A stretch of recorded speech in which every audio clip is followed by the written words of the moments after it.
"Mum, can you hear me?" A faint voice came through the phone at 2 a.m. In the stillness of a rainy night, it froze the mother in place. It had been 5 years since the child vanished without a trace. Everyone believed the boy was gone for good. The mother had learned to survive by living in silence, until that voice dragged everything back. Just one brief phone call. But it was enough to rekindle a hope the world had long abandoned. And from that moment, a journey began. One that led not only toward the light, but also to a truth no one dared to imagine. "I can go by myself, Mum. I'm not a little kid anymore," Ethan called out, one hand tugging his backpack strap over his shoulder, the other swinging a red toy phone that dangled from the zipper. He stood in the doorway, his red knit hat slightly crooked, like he was ready to sprint across the world. In front of him, morning light slipped through the maple leaves, casting a patchy golden strip across the porch steps. The air was cool and smelled faintly of damp grass. Sarah stood framed in the doorway, a steaming mug of coffee in hand, eyes fixed on the boy. Her cheeks were slightly swollen from lack of sleep, her hair loosely tousled, but her gaze was clear and achingly tender. At her feet, their chubby cat, Peanut, lay sprawled, barely flicking an ear at Ethan's voice. "You're only 7, Ethan." "7 is still a kid," she said gently, then sighed. "I can pick you up early today, just to be safe. But I know the way." He turned around, speaking louder now, stepping up onto the porch ledge. "I'll take the path by the park. There's a police officer there, and you said today was the day to try letting me go by myself."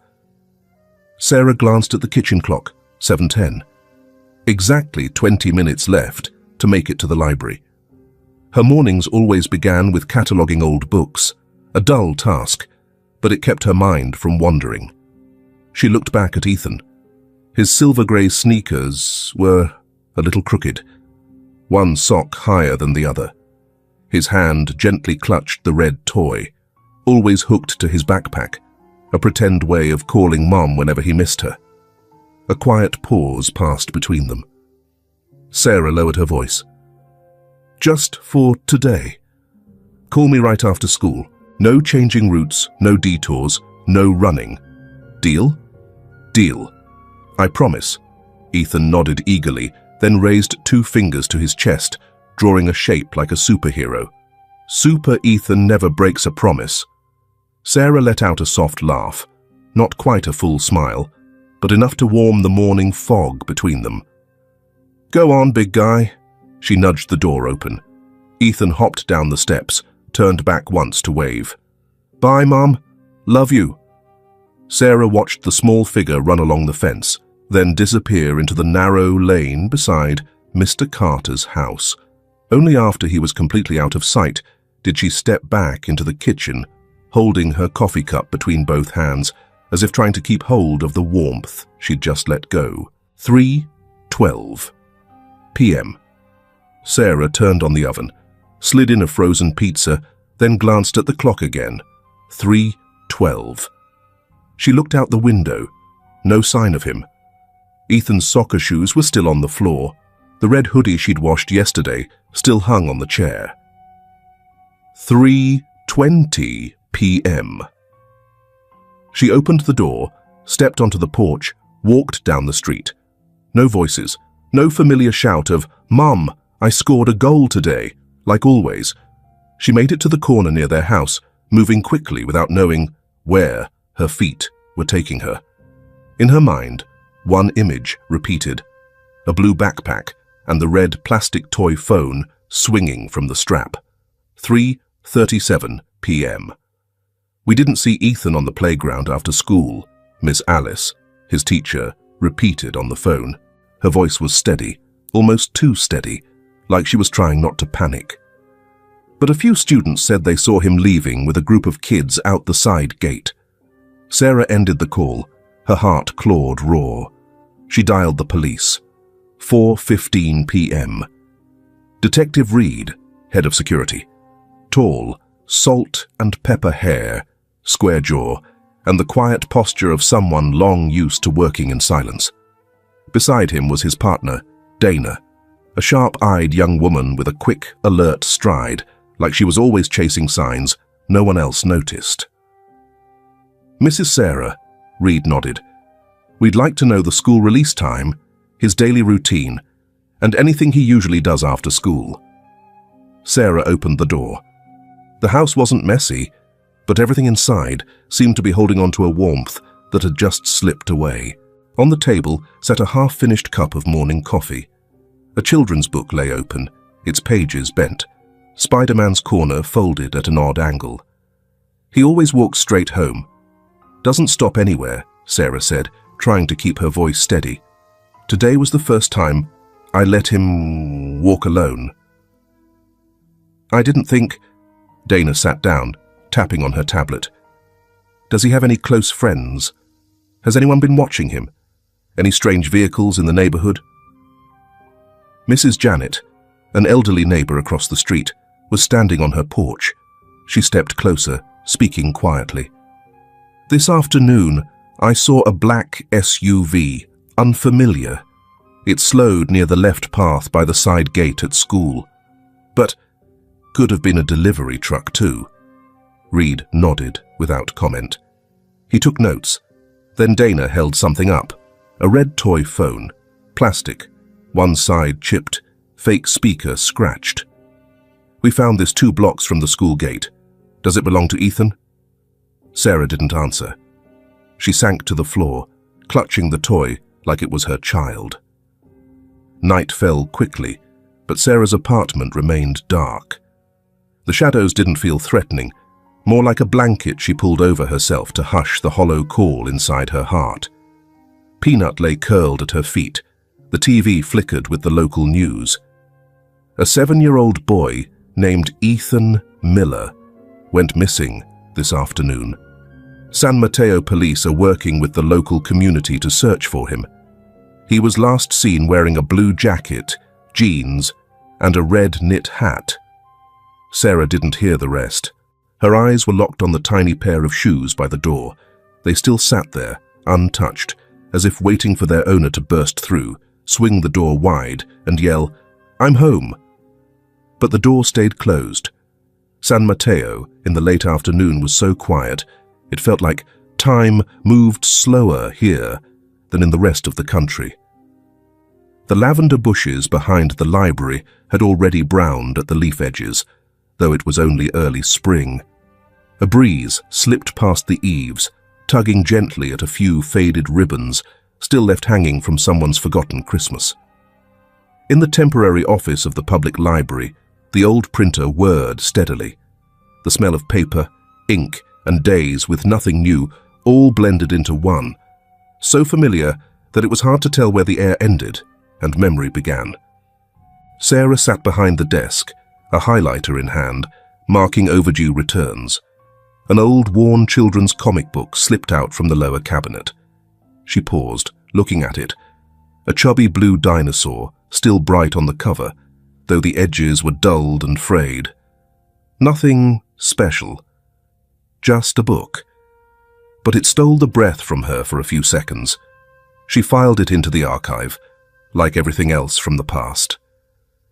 "It's been 5 years." The voice came from Janet, the elderly neighbor from downstairs, as the two of them stood beside the mailbox. Sarah looked up and gave a slight nod. "Yeah. You're still in that apartment. I've seen you. Thought you might have moved on by now." "The apartment didn't do anything wrong," Sarah said, then quickly turned away.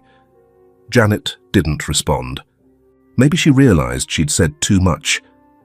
Or maybe she didn't. That evening, after the library closed, Sarah walked 3 blocks to the old bus stop. She didn't have a second job, didn't date, didn't attend any regular groups.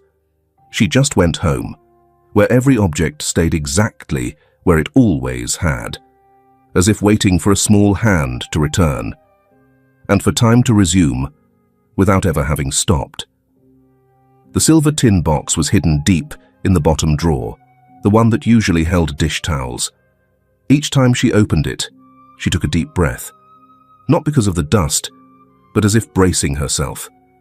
Inside were a few photographs. Ethan grinning in a red knit cap, arms around the cat. Peanut. Another one. He was frowning, forced into a stiff white shirt on the first day of school. There was even his old library card, the handwriting messy, Ethan M., starting Harry Potter. She put each item back with care, as if touching memories with her fingertips. The city police had moved headquarters nearly a year ago. All old case files were digitized and stored on a secure internal server. Names like Ethan Miller were now nothing more than silent strings of data buried in a folder labeled Pending Cold Cases. No one checked them. No one asked. No one had a reason to remember. The old clues, a toy phone dropped by the road, a broken camera, a vague witness statement, weren't enough to go any further. A case without a body, without new evidence, slowly became something people referred to with a sad shake of the head. What a shame.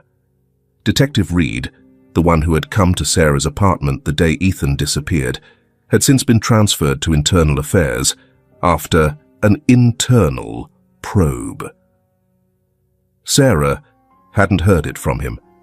She found out because every year, on March 25th, she still went to the station, a copy of the case file in her arms, sitting for hours in the hallway, as if it were habit, or a chosen punishment.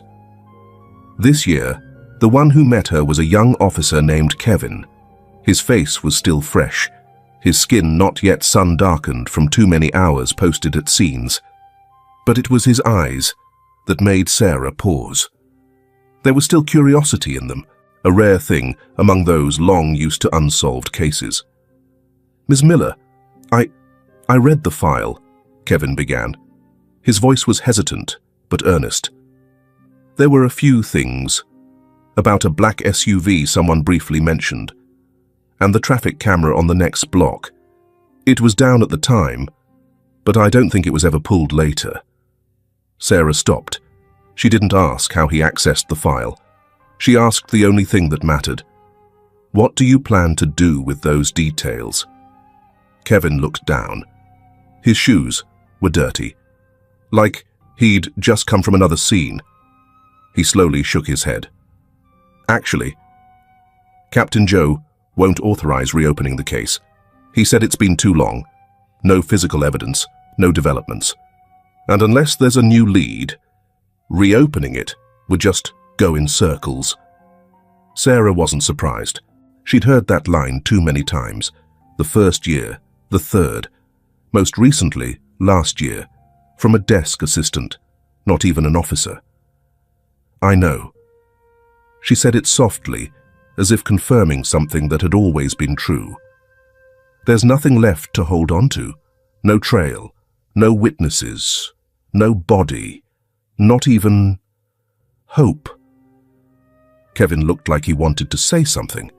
His lips parted, then shut again when Captain Joe passed by from the command room, arms full of thick case folders, his eyes skimming over Sarah without stopping. The silence in the hallway thickened like cold smoke. Sarah had once tried joining a support group for parents of missing children.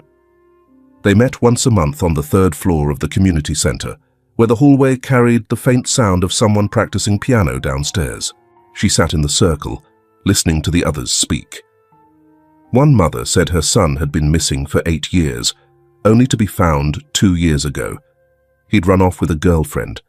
A father shared about his daughter, kidnapped and rescued after 3 weeks. She was now in college. People talked a lot about moving forward, about learning to forgive fate. Sarah said nothing. She just sat, eyes on the floor, and left quietly when the session ended, not taking the flyer for the next meeting. March 25th. She woke earlier than usual, wiped the table, cleaned the windows, preheated the oven. The small kitchen was the same as always, pale green walls, the wall clock still ticking every minute with a soft click-click. She baked a butter cake, Ethan's favorite. No frosting, nothing fancy, just a light scent of vanilla and a few sliced almonds on top. She placed it on a plate, wrapped it in foil. No candles. Then she opened the fridge and gently placed it on the top shelf. The wind slipped in through a crack in the kitchen window, knocking the wall calendar loose. It fell to the floor, face down. Sarah bent to pick it up, flipping it over. March 25th. Still blank. No notes, no wishes, no messages. Peanut lay still by the window, eyes half closed. Outside, children were getting out of school, their playful shouts clawing at the parts of Sarah she'd tried so hard to patch up. She sat by the window, clutching a small grey pillow. A long while later, she stood up and made a one-person dinner.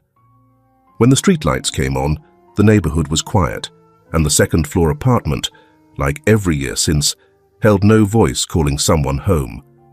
On the kitchen wall, the old clock ticked steadily, the only sound in the stillness of the second-floor apartment. Outside the window frame, the street lamp cast a weak yellow light onto the bare branches of a maple tree. A stray cat slipped silently across the lawn in front of the porch, its shadow vanishing behind the mailbox in a blink. Sarah sat hunched on the sofa, a thin blanket draped loosely over her, but sleep didn't come. Tonight was like every other night. She didn't turn on the TV, didn't play the radio. She let the silence settle over her like a form of conversation, because in that silence every now and then, she thought she could hear Ethan's voice calling from somewhere very far away. Then the phone rang. The ringtone shattered the stillness like a knife tearing through the fabric of dead time, abrupt, cold, and jarring. Sarah jumped up. The phone was still vibrating on the kitchen counter. The screen flashed in the dark, a string of unfamiliar numbers, no name saved. She picked up, her hand trembling. "Mom, it's me." Just 5 words.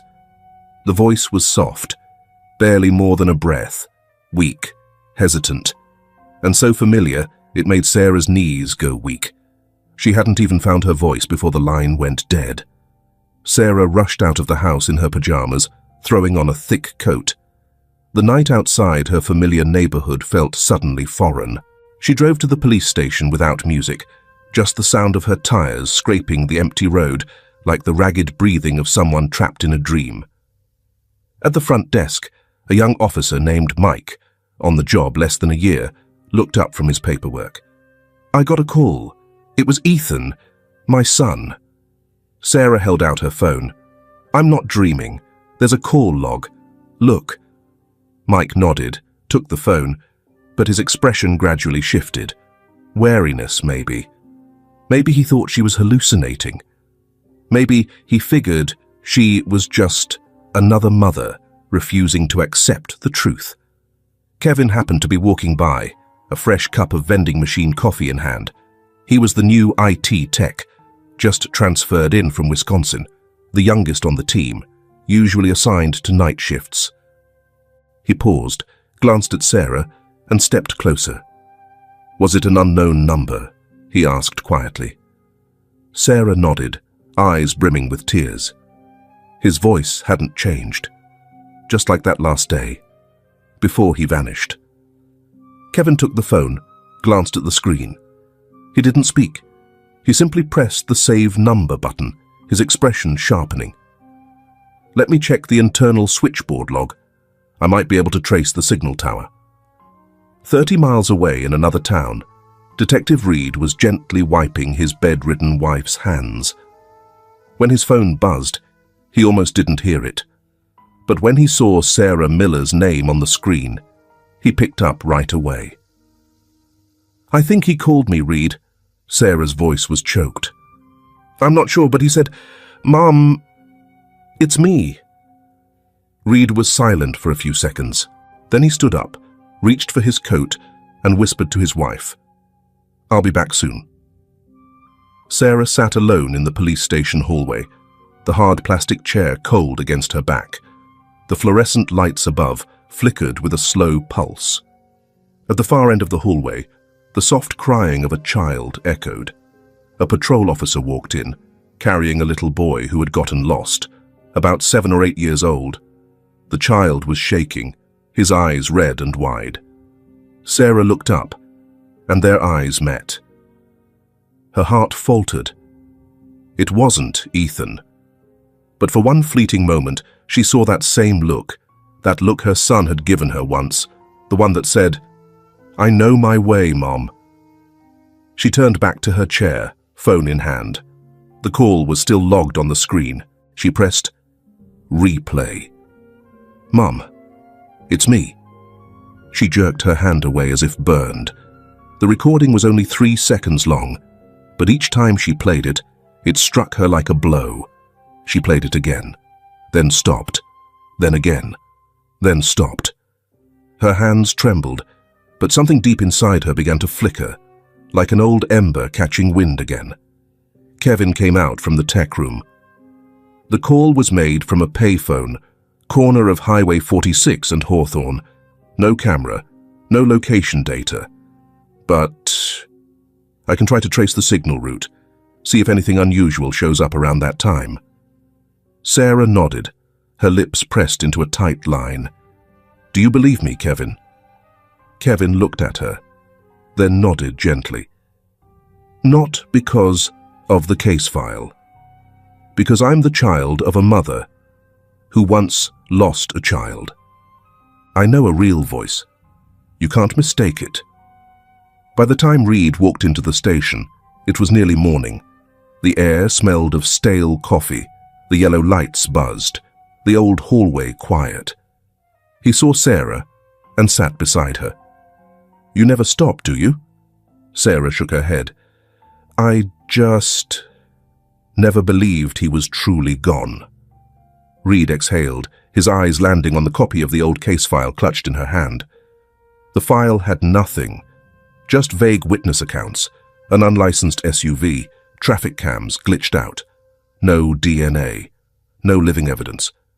With the new system, cases like that get pushed into the dead file drawer. Sarah was quiet for a moment. Then she said softly, "But now there's a call." And I heard his voice. It was him. Reed glanced toward Kevin, who was still working at a terminal, scanning the signal data from the mysterious number. That young tech, he believes. He didn't laugh when I told him about a voice at 2 a.m. Reed nodded, lips pressed like someone holding back something long buried. Maybe this time. We won't miss it. Outside, the sky had begun to lighten. The sun wasn't up yet, but the first pale light was brushing the window glass, and for the first time in 5 years, Sarah wasn't afraid of morning anymore. Early morning. The fog hadn't lifted yet, but Birch Street was already packed with joggers. A dog barked from some distant backyard. A delivery truck was parked temporarily on the curb, blocking the familiar shortcut Sarah had walked for over a decade. She stopped. Her chest felt heavy. She hadn't slept all night. After the call and the recorded message were confirmed, Kevin had texted to say they were tracing the exact location. But Sarah couldn't wait. Ahead was a new cafe. Birch Brew. Bright glass front, white-painted metal chairs, and string lights crisscrossed like a tiny stage.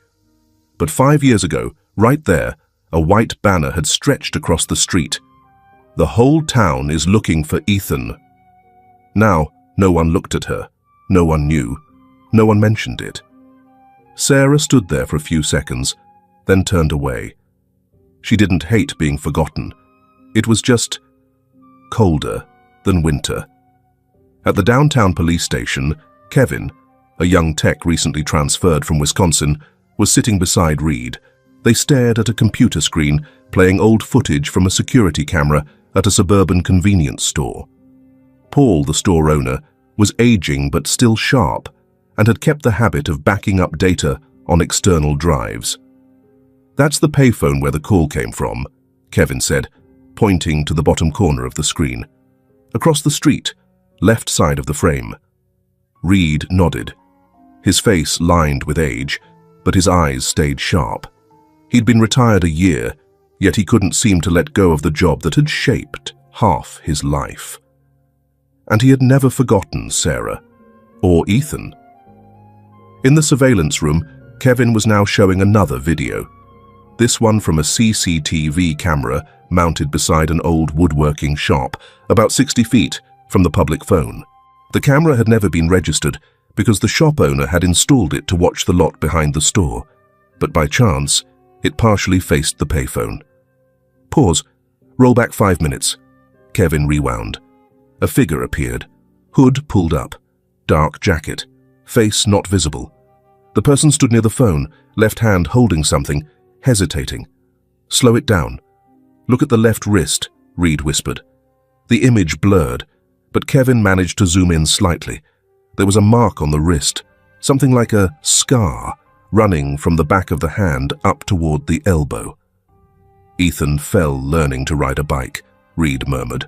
7 stitches, left arm. Kevin said nothing. They stared at the screen in silence for a few minutes, like they were trying to hold on to something fragile, floating in a sea of hazy data.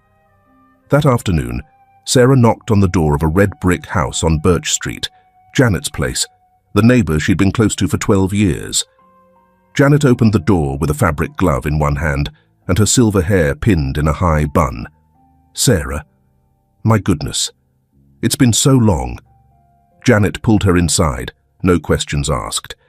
The house was nearly unchanged, brown carpet, old sofa, a few dusty potted cacti. She opened a cupboard and pulled out a tin photo box, edges dented, a sunflower sticker peeling at the corner. They sat down and flipped through the photos one by one. This one's Halloween 2016, Janet said with a soft chuckle. Ethan, dressed as a dinosaur, ran around the whole backyard.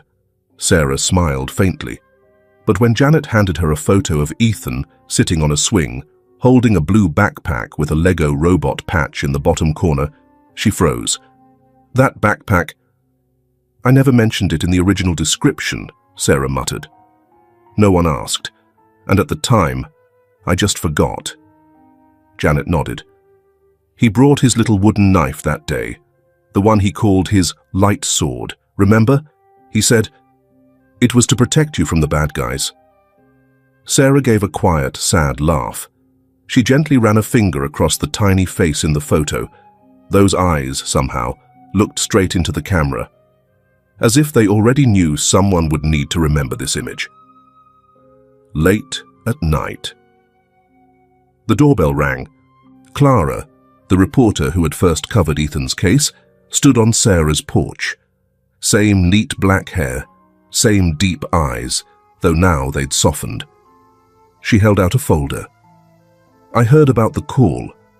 I want to revisit the story. Bring it back. I don't know if I can handle it again, Clara, Sarah said, unmoving in the doorway. I won't publish anything without your permission, but if someone out there still remembers this boy, we should remind them he was never found. Sarah didn't answer. She took the folder and flipped through a few pages. A photo slipped out.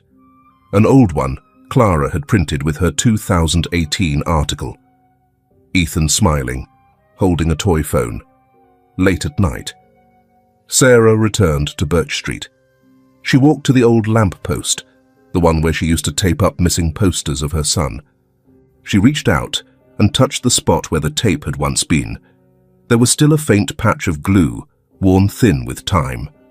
A slight breeze picked up. A few dry leaves spiraled at her feet. She took a few more steps, past the sidewalk where neighborhood kids used to draw in chalk. A faded robot sketch remained, blurred and broken. No way to tell who drew it or when. Maybe just a child's game. But Sarah stood there. Under the soft yellow light, she pulled out her phone, pressed play on the saved voicemail. Mom, it's me. She didn't cry, but she didn't hit stop either. An owl hooted 3 times from a high branch, then fell silent, like someone had just tightened a noose around its neck. The cabin in the woods stayed pitch dark, like a mouldy well swallowed by silence. March wind crept through the rusted tin roof, its creaking drifting down to the cold earth like a mourning chant for something no one dared name. Marla Benson, a former nurse now nearing 40, lived in isolation in that desolate wooden cabin at the edge of a suburban forest. No papers, no clear identity, no one came looking for her. And she sought out no one. Rumor had it she'd been involved in a medical accident and disappeared from the city. But only Marla knew the truth. She had vanished from society for a far darker reason. It was her third sleepless night. She sat motionless in a wooden chair by the fireplace, long gone cold, her eyes vacant, like listening for echoes from some distant place inside her head.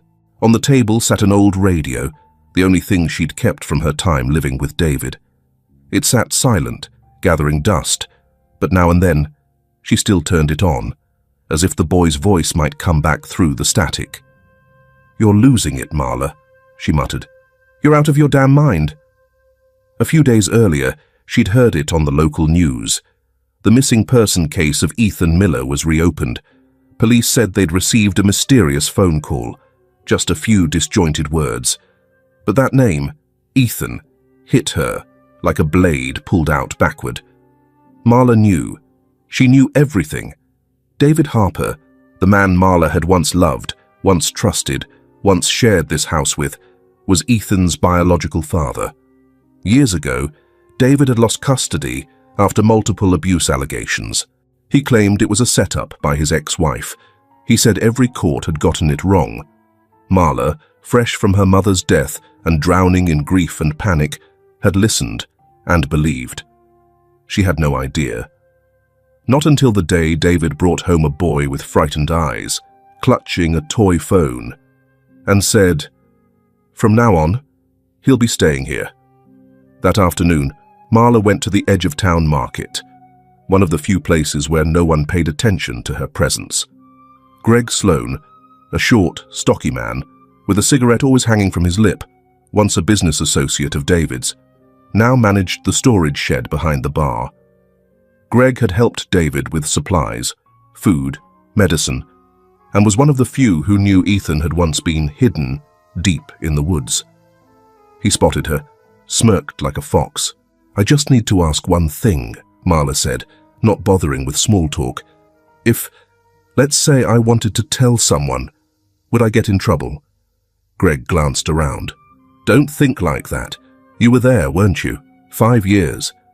I never touched the boy. I didn't do anything." Greg leaned in, voice raspy with stale smoke. "You ever heard of silent complicity, Marla? If you talk, you go to jail before he does." Marla took a step back. Greg grinned, then walked away. That night, she wrote a letter. Her handwriting trembled. She didn't sign it. At the bottom, she wrote, "If you still want to know whether your son is alive or dead, go to the payphone outside town, 3 p.m. tomorrow." She didn't dare send it herself. She slipped it to a stranger through a second-hand bookstore, folded inside an old paperback wrapped in newspaper. The next afternoon. The sun was dry, but the wind sliced through sideways, biting cold. Sarah arrived on time. The payphone stood beside a patch of open land, weeds scattered across the dirt. No one else around, just a mossy concrete bench, and on it, a worn copy of Charlotte's Web, spine torn. Sarah picked it up and flipped open the front cover. Inside was a photograph. She froze. Her whole body turned to ice. It was Ethan, no longer the 7-year-old boy. He was older now, his hair a little longer, his cheeks sunken. But the eyes were the same. Deep, dark eyes, still carrying that soft bewilderment, like he was just playing hide and seek, waiting for someone to find him. Sarah didn't cry, but her hands trembled as she held the photo. She pressed it to her chest, rested it where her heart had been hollow for 5 years. She breathed, but it felt like the air had left her long ago. Far off, in the woods, Marla stood behind the thick trunk of an old oak tree. She saw Sarah, but didn't step forward. "I'm sorry," she whispered. "I know I should have said something sooner." She turned and walked away. The shadows stretched. She disappeared into the scent of damp leaves and cold wind, as if she'd never existed. The sky was overcast, a thin veil of mist, like sheer silk, draped over the edge of the distant forest, where the city lights no longer reached. The rugged trail, scattered with stones and overgrown past the slope, led into the forest's fringe, reachable only by those truly determined to get there. Since the previous afternoon, Sarah had been holding onto an envelope, no return address. Inside was a photograph. Ethan, older now, his hair longer, but his eyes unmistakable. No note, just a blurred ink stamp on the back. Phone booth, 3 p.m. She had sent the photo to Kevin. He and Reed sprang into action, and after hours of tense searching, they traced it to an old public phone near the woods. By then, this was no longer speculation. They had to act, even if they didn't know what was waiting for them. Sarah sat in the back seat of the police car, Kevin at the wheel. Inspector Reed rode shotgun, eyes fixed on a map spread across his lap. "There's only one cabin within a 3-mile radius," Reed muttered. "Only structure still marked on the map, but no registered occupant." Sarah hadn't been able to stay still since Kevin confirmed the phone booth signal. She pleaded to come along, and when Reed saw her eyes, he didn't say no. They all knew the risks, but they also knew there are things only a mother can sense, and if this really was where Ethan had been hidden, no one had more right to be there than her. When they arrived, the cabin was shrouded in mist and moss. Windows hung crooked, the door latched loosely. Kevin pushed it open first. Under the flashlight beam, they saw it. Abandonment, mildew, a silence thick as rot. In a corner of the room there was a faint sound. Sarah stepped in slowly, then froze in the doorway. It was Ethan.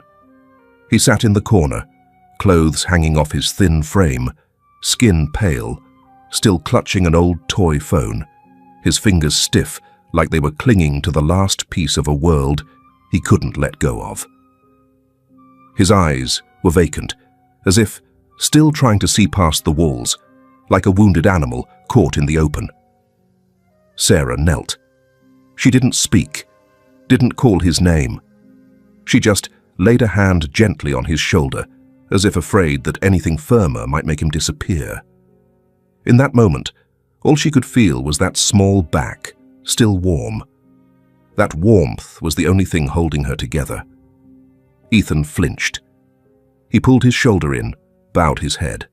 His eyes skimmed over her face, as if recognizing something distant, yet deeply familiar. He didn't cry, but in his gaze was something that made Sarah catch her breath, because this child, gaunt and shaken as he was, could still see his mother. And that was happiness, but a kind that was already exhausted. Sarah let out a shaky breath, like she'd only just realized she'd been holding it. She took a grey handkerchief from her purse, dipped it into warm water from her thermos, and gently wiped Ethan's face. Her movements were slow, tender, like even a small mistake might hurt him. Every touch was an effort to soothe, to console, as if to say, "I'm here now.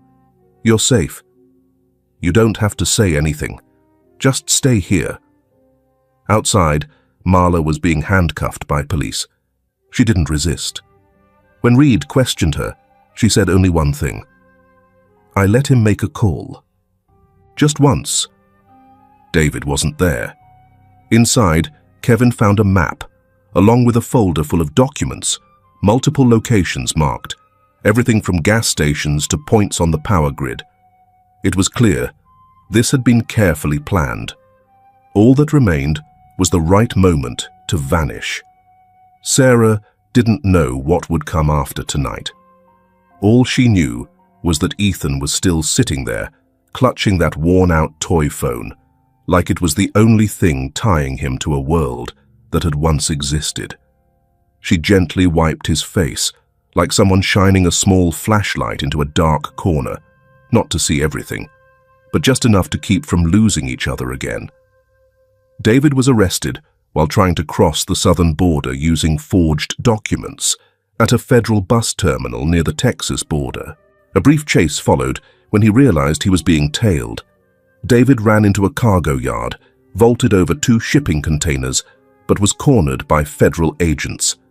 "Hands up! Drop the bag!" The command tore through the night air. David glanced back, eyes bloodshot, then slowly set the backpack down. He didn't resist.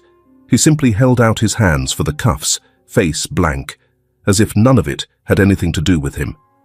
In the back of the patrol car, he sat stone silent, breathing evenly, as though still in control of the game. The court opted for a closed hearing, given the involvement of a minor. The prosecution was led by the district attorney's office, while David was represented by a court-appointed defense attorney. Their argument stirred outrage that David had only acted to protect his son from an emotionally unstable mother. They submitted copies of Sarah's past psychological therapy records, shifting blame in a calculated reversal. The courtroom stirred with angry whispers. The prosecutor immediately objected, and the judge had to strike his gavel to restore order. In that small, suffocating courtroom, the air was thick. Sarah sat in the front row, gripping Ethan's hand tightly. The boy wore a white dress shirt, a bit too big for his thin frame. He sat close to his mother, head bowed low, hair freshly trimmed, though his eyes still seemed foreign to the world. Occasionally, he glanced toward David, like a child trying to place the face of a stranger from a faded memory. David was led in, flanked by 2 officers. As his eyes brushed past Sarah, she stood. No words, no steps forward, just a look. It held no hatred, no accusation, only a presence so firm, so unflinching, that he had to look away. Marla appeared next, escorted in from the witness waiting area. She looked frail now, hair thinning, eyes frantic. Her voice shook as she took the stand. "I didn't know it would go that far. I thought David needed help. I was wrong." When David's lawyer tried to challenge her statement, Marla suddenly shot up, cutting off the question mid-sentence. She pointed straight at the defendant, her voice trembling but fierce. "I saw that boy cry, every night. I can't forgive myself, and I sure as hell won't let him walk away from this." Her testimony, though fragmented, combined with evidence found in the cabin, the map, the communication devices, left David with no room to deny. Police also presented recordings from surveillance equipment in the cabin, Ethan's voice repeating the same phrases over and over as if drilled into him. The courtroom fell utterly still. Judge Warren, known for being stern but fair, listened without interruption through the closing arguments. When he delivered the sentence, his voice remained calm. The defendant, David Miller, is sentenced to 30 years in prison for the kidnapping of a minor, the intentional infliction of severe psychological harm, and obstruction of justice. The verdict also cited the indirect involvement of Gregory Hayes, David's old friend, who was placed at the Forest location during the time Ethan was held. Though Greg refused to testify, he remained in custody for further investigation. As for Marla, her cooperation and honesty earned her placement in the Witness Protection Program. She was relocated to another state, far from the shadows of her past life. Sarah didn't cry, but her face was locked in place, her shoulders trembling faintly. She clutched Ethan's hand tighter as the sentence was read, like hanging onto the final thread of life after years of quiet suffering. Ethan, attending his first courtroom session, said nothing. When he saw his father being led away, his eyes rose, heavy with nameless memories. His lips pressed tight, but a single tear slid down his pale cheek. Sarah leaned forward, placing her hand on her son's back, a hug without shape, but warm as a thin blanket in winter. In the cold shaft of light slipping through the courtroom door, she whispered, "I'm here. No one's going to touch you again." No one wiped that tear. No one needed to say another word. The truth had finally returned to where it belonged. The rehabilitation center sat on the outskirts of the city, beside a small forest where tree-covered trails whispered with birdsong each morning. Sarah and Ethan were assigned a modest room with a window that looked out onto a garden of purple lavender. In the first days, they barely exchanged more than 5 words at a time. Ethan would just sit by the window, holding an old stuffed bear someone at the center had quietly placed on his bed. Dr. Rachel, a specialist in trauma recovery, was in charge of Ethan's care. She was tall, with gently curled hair and a soft voice that never lost its firmness. Every morning, Rachel spent time with Ethan at a small wooden table, never pushing him to speak. They would just draw or read stories together. "He doesn't need to be pulled out," Rachel told Sarah. "He needs to know he can step out whenever he's ready, and that someone will still be here." Sarah listened. She started over, as if raising a newborn, teaching Ethan the names of foods, helping him distinguish sour from sweet and spicy, pointing out the colors in the painting on the wall. Each night, she walked him through the corridor, where light poured down from the high windows, to help him grow used to brightness again. Once, Ethan paused in front of a pane of glass and whispered, "Mum, is the sun like a lamp?" The question made Sarah ache and also smile. Lisa, the speech therapist, arrived in the second week. She brought with her a small recorder. "If you're not ready to talk," she said, "you can record what you'd like to say." Lisa didn't push. She simply left the device beside the bed and walked out. One night, Sarah heard it click on. She didn't go in. She just stood outside the door, silent. The next morning, after Ethan left the room with Rachel, Sarah turned the recorder on. Her son's voice came through, soft and halting. "Mum, I still remember you." Sarah sank to the floor, wrapping her arms around the recorder like it was something living. She didn't wipe her tears, but for the first time in months, she felt something warm begin to stir in her chest again. Word of Ethan began to spread, not through newspapers, but through people who had once known him. The mailbox outside the center started to fill with small packages. An old comic book, a note in careful handwriting from a former preschool teacher. "I still remember your little hands drawing suns." There was even a plastic robot toy, cleaned and polished, sent from an old classmate named Ben, now living in another state. One afternoon, as Ethan played with Lisa in the backyard, a black car pulled up. Sarah tensed. A middle-aged man stepped out, carrying a package. "I'm Marla's brother," he said, eyes lowered. "She asked me to bring this."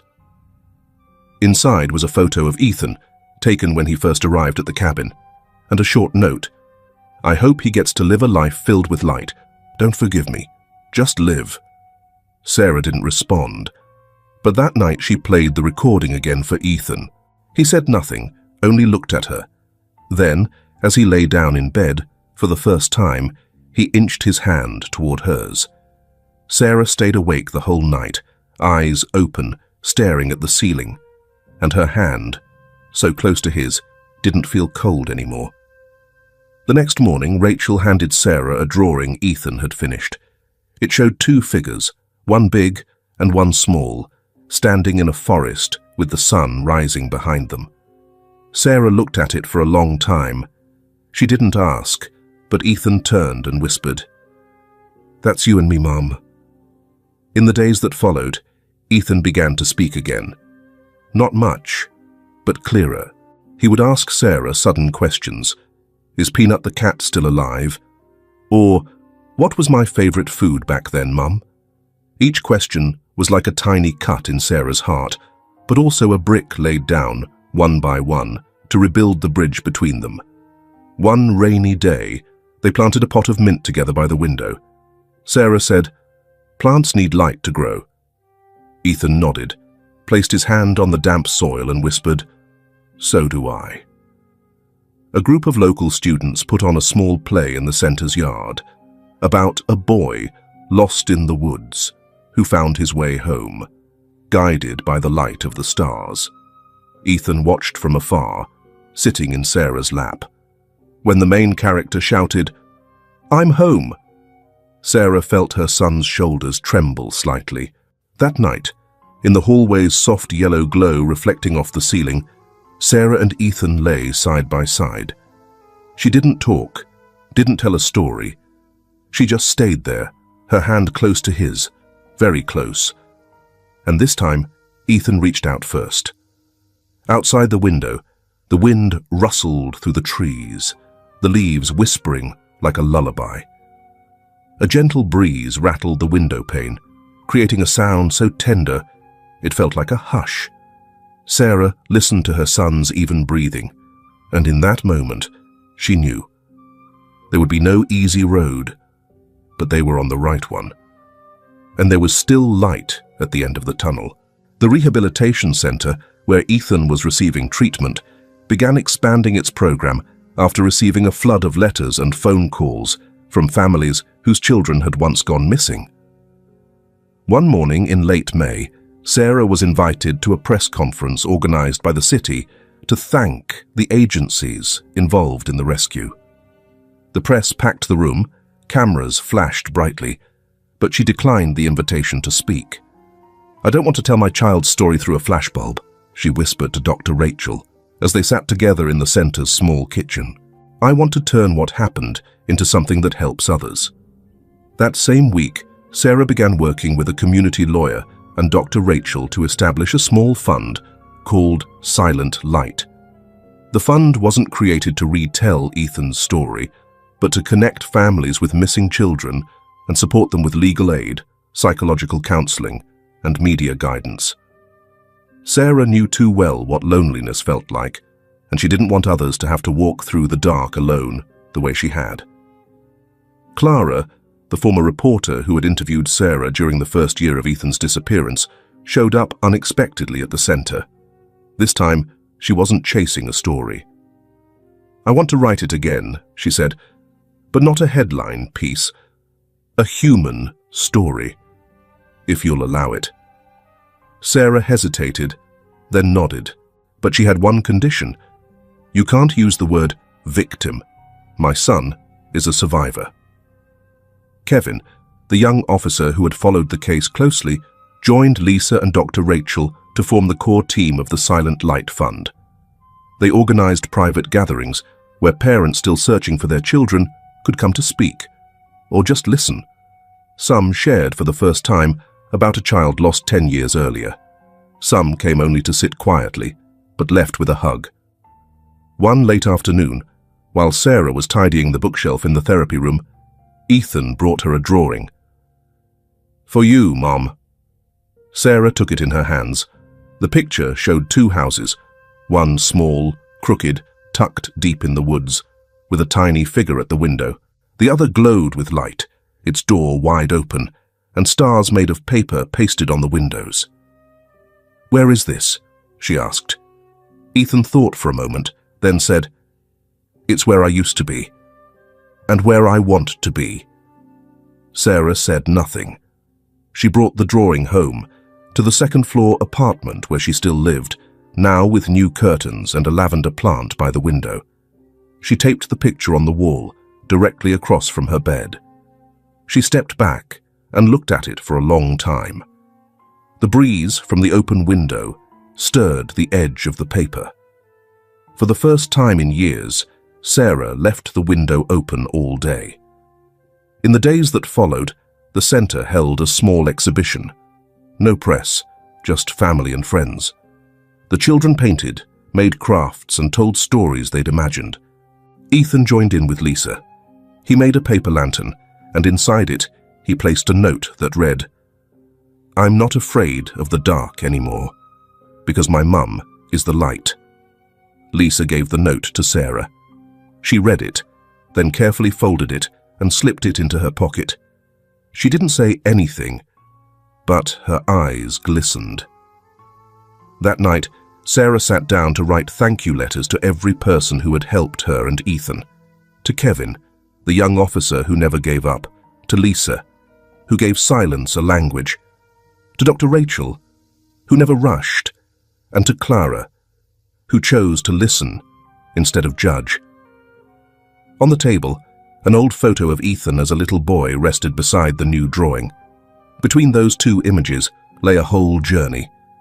Sarah didn't know what would come next, but for the first time, she wasn't afraid of tomorrow.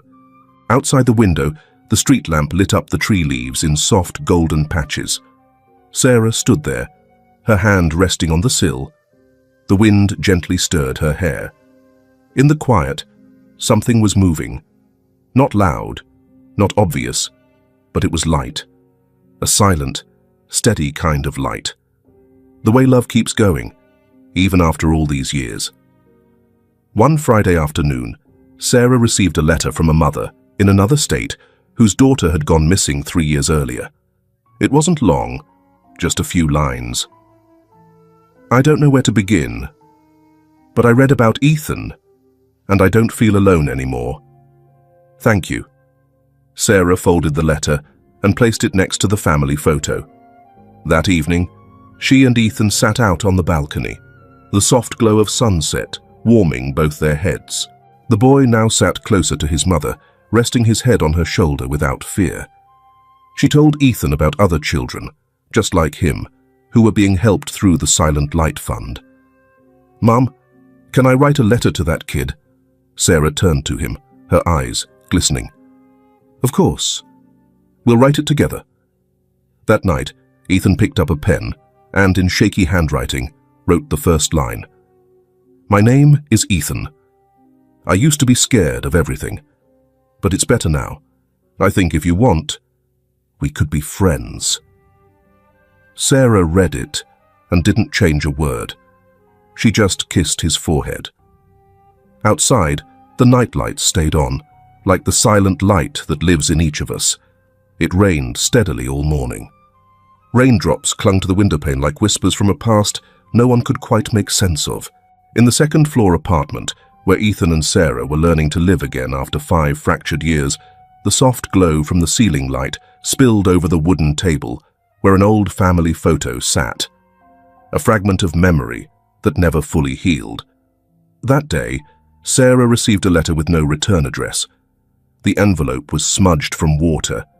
Inside was a sheet of paper folded in half, the handwriting fine, slanted, but deliberate. It was from Marla, the woman who had helped Ethan make a phone call from the cabin deep in the woods. I'm not asking for forgiveness. I only want the boy to know I was wrong, but I tried to make it right. In that brief moment, I chose to let him call, even knowing the cost it would bring me. If I could live that day over, I'd do it sooner. Please take care of him.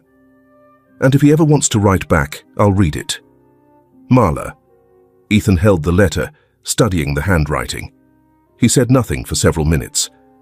Finally, he looked at his mother and asked, his voice barely more than a breeze across a quiet lake. Was she a bad person? Sarah didn't answer right away. She looked at him, then out at the rain-soaked window. She saved you, even after staying silent for a very long time. I don't know if she was good, but I do know this. You're here because of her. Ethan nodded. He didn't ask anything else. The days passed without major upheaval, but each moment carried a quiet kind of waiting, like a leaf longing for sunlight after the rain. There was no more running, no more frantic phone calls, or sleepless nights filled with the fear of not knowing. But peace, as it turned out, didn't come all at once. It settled slowly, like dust on a bookshelf, long untouched. Ethan began returning to school, not with the clamor of a comeback, but gently, like dipping his toes into water that still remembered the cold. At first, it was just him and Ms. Joyner, a soft-spoken counselor who met him in a quiet room at the community center twice a week. They didn't always dive into lessons. Some days, they just colored. Some days, they made up stories about animals that got lost in the woods, but found their way back by listening to the wind. Miss Joyner never pushed. She only smiled and waited, letting silence do what words couldn't. After a few weeks, Ethan joined a small learning pod with 3 other kids, 2 girls and a boy, each carrying their own quiet stories. None of them asked Ethan why he was there. They shared colored pencils, traded stickers, and laughed at the way the therapy dog, Murphy, always snored through reading time. For Ethan, it was enough. It was something solid under his feet again. Sarah was always there, sitting in the waiting area just outside the frosted glass door. She brought a different book each time, novels she'd once meant to read back when her life was on pause in a very different way. But no matter the title, she never seemed to get past page 10. Her eyes would scan the words, but her ears stayed trained on the hallway, her heart tuned to the subtle rhythm of her son's healing. She didn't interrupt, didn't hover. She simply showed up, quietly, every time. Sometimes, while waiting, she would glance up from her unopened book to see Ethan through the small observation window. He would be bent over his notebook, his brow furrowed in concentration, or giggling when Murphy rolled over for a belly rub. And in those small glimpses, Sarah felt something beginning to uncoil inside her, something that had been wound too tight for too long. It wasn't quite relief. It wasn't yet joy. But it was the beginning of ease. One rainy afternoon in late autumn, the boy sat by the window, holding Peanut, the old cat now nearly 15. The cat rested his chin on Ethan's knee, lazy and content, as if the whole world were a dream yet to end. Sarah sat beside them, reading.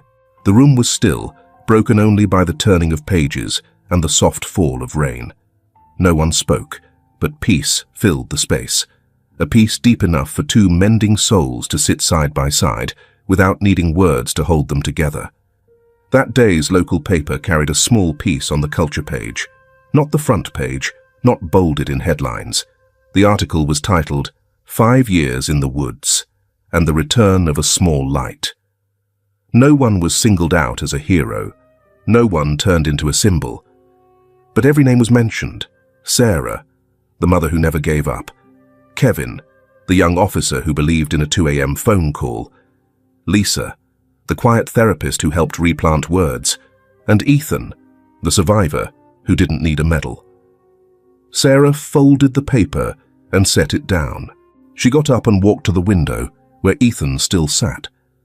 Outside, the sky had darkened, but the light inside remained warm. She laid a hand gently on his shoulder, as if any sudden move might break this fragile calm. "It's getting cold. Let's close the window, sweetheart." Ethan didn't reply, but shifted slightly to let her draw closer. Sarah eased the window shut. The creaking hinge sounded like the end of a quiet song. The rain continued, but the room was warm now. Inside Sarah, the questions no longer boiled. She had stopped wishing for a perfect ending.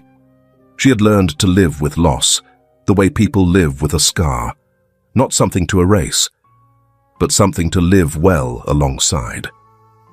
That night, Ethan picked up his pen and wrote in his journal, the one he only shared with his mother. The handwriting was uneven, but the words were clear. "Today I thought about Miss Marler. I'm not mad at her. If she hadn't let me call, maybe I wouldn't be sitting here now. I don't know what forgiveness really means, but I think I'm okay." Sarah read it, then gently closed the notebook. She didn't need to teach her son what forgiveness was. He had found it, quietly, on his own. Night fell. Sarah blew out the living room lamp, leaving only the soft glow of the bedroom light stretching into the hallway. She stood at the doorway, watching Ethan curled up with his pillow, his eyes barely closed, his breathing steady. On the wall, the painting still hung. 2 houses, one in the forest, the other with a lit window. She walked over and kissed his forehead gently. "Sleep well, my love." Ethan turned slightly, but didn't open his eyes. His lips moved just enough to say, "I'm not afraid of the dark anymore, Mom." Sarah smiled. She turned off the last light. Outside, it was still raining, but inside their hearts, the light remained. Quiet, steady, never fading. And that was what mattered most. We have just walked through a journey full of shadows, and also full of light. Ethan's story isn't just about a boy kidnapped and found. It's about love, perseverance, and the capacity to forgive. Perhaps the hardest part isn't losing someone. It's not being believed when you're still searching for them. Have you ever felt that way? Walking through long, quiet years, holding on to nothing but a fragile hope. I don't know where you are or what you're going through, but if there's one thing I've taken from this story, it's this. Sometimes all it takes is a kind word, a patient look, and someone can find the strength to rise again. Do you believe forgiveness is always necessary? Or are there wounds better left untouched? Share your thoughts in the comments below. And remember, if you're tired, rest a while. If you're lonely, at least here, you are not alone.